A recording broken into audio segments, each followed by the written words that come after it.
आज हम आपको बताएंगे पीरियड के टाइम में शारीरिक संबंध बनाना, सेक्स करना सही है या फिर गलत है, या फिर अगर किसी लेडीज़ का शादी होने वाला है या फिर उसके फर्स्ट नाइट में ही उसका पीरियड आने वाला है तो उस समस्या में वो कौन सी मेडिसिन ले सकती हैं जिनकी वजह से उनका जो पीरियड का टाइम है वो थोड़ा बढ़ सकता है। या फिर कोई लेडीज़ है वो कहीं घूमने के लिए जा रही हैं, कहीं टूर पे जा रही हैं अपने हस्बैंड के साथ में या फिर अपने पार्टनर के साथ में, और उनको अपने पीरियड को लेकर के डर रहता है कि उनका पीरियड उसी टाइम पे आना होता है।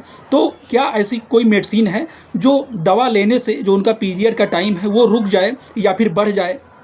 सारा जानकारी आज हम आपको हिंदी में बताएंगे। चैनल पे पहली बार है तो चैनल को आप ज़रूर सब्सक्राइब कर लेना। और हाँ, एक चीज़ और हम आपको समझाना चाहते हैं, बहुत सारी लड़कियों में एक कॉमन सा सवाल ज़रूर होता है। वो बहुत ज़्यादा यूट्यूब और बहुत ज़्यादा वीडियो में सर्च करती हैं और कमेंट करती हैं और पूछती रहती हैं कि मेरी शादी होने वाली है, मुझे फर्स्ट नाइट से डर लगता है, और क्या किस तरीके की दर्द होगी या फिर दर्द ज़्यादा तो नहीं होगा, तो उस दर्द की समस्या में मैं क्या क्या चीज़, कौन सी दवा ले सकती हूँ या फिर क्या चीज़ खा सकती हूँ जिससे वो जो दर्द है वो मुझे महसूस ना हो। तो सबसे पहले हम जान लेते हैं कि यदि कोई लेडीज़ है और उसकी नई नई शादी हुई है और उसकी शादी के बस कुछ दिन बाकी हैं और वो ये सोचती है कि उसके पीरियड उसके फर्स्ट नाइट में ना आए, तो उसके लिए और भी बहुत दवाइयाँ, मेडिसिन हैं जो उनके पीरियड का टाइम कहीं ना कहीं आगे बढ़ा सकती हैं। तो वो अपने डॉक्टर या फिर अपने नर्स से, किसी भी डॉक्टर से या नर्स के पास में जाके ये चीज़ बता दें तो उनको ये दवा मिल सकता है। और दूसरी चीज़ है कि यदि कोई लेडीज़ है अगर वो ये समझती है कि उसकी शादी होने वाली है या फिर उसका फर्स्ट नाइट है, फर्स्ट नाइट में उसे एक चीज़ देखा गया है, वो डरती है कि उसको ऐसा तो नहीं कि दर्द ज़्यादा होगा, या फिर उनके अंदर घबराहट की समस्या रहता है। कई बार क्या होता है कि घबराहट की वजह से वो शारीरिक संबंध बना नहीं पाती हैं या फिर वो अपने पति को एक तरीके से संतुष्ट नहीं कर पाती हैं फर्स्ट नाइट में। तो एक चीज़ मैं डाउट क्लियर कर देता हूँ कि फर्स्ट नाइट में हल्की सी दर्द किसी किसी में देखने को मिलती है। ज़रूरी नहीं है कि हर लेडीज़ में फर्स्ट नाइट में दर्द हो। किसी किसी लेडीज़ में फर्स्ट नाइट में उनको दर्द होता है, उनके प्राइवेट पार्ट से एक तरीके से ब्लीडिंग के जैसा स्राव भी होता है। और कहीं कहीं लेडीज़ में ये देखा गया है कि जो उनके प्राइवेट पार्ट के अंदर एक पतली सी लेयर की झिल्ली होती है वो किसी किसी में फटता है तो उसकी वजह से ब्लीडिंग आता है। ऐसा नहीं है, ये सब में आता है। और ये पुरुषों के लिए भी बहुत जानने की ज़रूरत है कि जो पुरुष ये सोचते हैं कि फर्स्ट नाइट में अगर उनके वाइफ के प्राइवेट पार्ट से अगर ब्लीडिंग ना हो या फिर वहाँ से जो झिल्ली है वो नहीं ऑलरेडी टूटी होती है या फिर सील फटी होती है या फिर सील टूटी होती है, तो उनके मन में कहीं ना कहीं एक सवाल आ जाता है।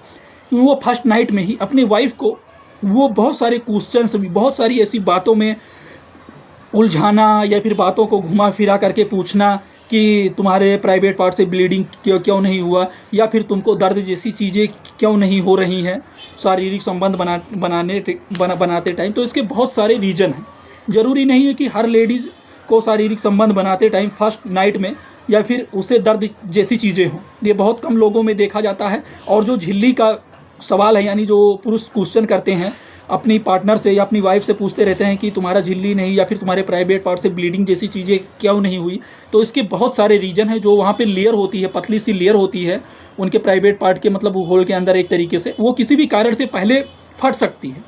खेल कूद की वजह से, व्यायाम की वजह से या फिर काम काज करने की वजह से, सीढ़ी चढ़ने की वजह से, तो वो किसी भी कारण से अगर वो पहले से फट चुकी होती हैं तो उस टाइम में अगर वो शारीरिक संबंध, उनके हस्बैंड या फिर उनके पार्टनर शारीरिक संबंध बनाते हैं तो वो झिल्ली पहले से टूटी होती है तो वहाँ पर ब्लीडिंग नहीं होती है।